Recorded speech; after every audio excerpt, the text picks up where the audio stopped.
Afternoon class, my name is Miss Julia Ampolo. So today we are going to look at plant production. So under plant production, we are going to tackle on the structure of a flower, and we're also going to look at the definition of pollination and the types of pollination. So we are going to begin with the structure of the flower. So the structure of the flower has two parts. It has the female part and it has the male part. So we are going to start with the female part where we have the anther. So the anther is the male part of the flower that produces grain. Okay, and then the next part is the filament. The filament is also the part of a male part that holds the anther in position. So without this, there will be no anther. And then the next one, we have a petal. So a petal usually it's brighter in color and sometimes scented, attract pollination, for example, insects and birds. So we are going to move on to sepal. Sepal is the green leaf, the one under here. So it's a green leaf-like structure that protects the flower buds. And then we have a receptacle, yeah, something like that. So a receptacle is the thick, it's somewhere here, like under ovary, it's just under ovary.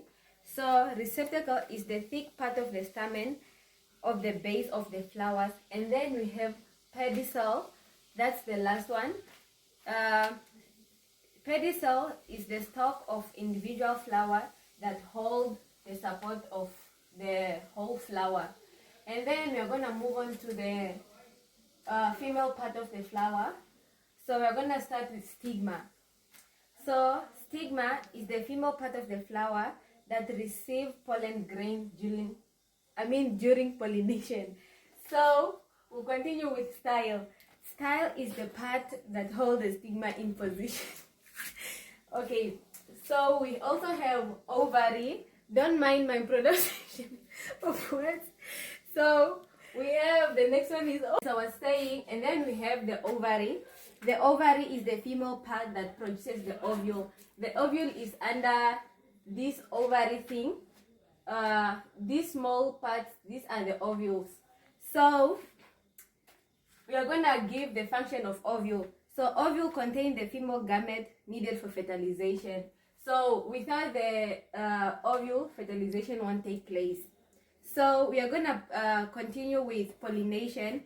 So pollination is the transfer of pollen grain from the anther to the stigma. And then we have the types of pollination. We have self-pollination and cross-pollination. So we'll begin with self-pollination.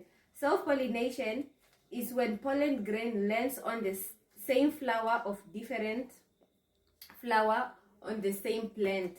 And then we have cross-pollination.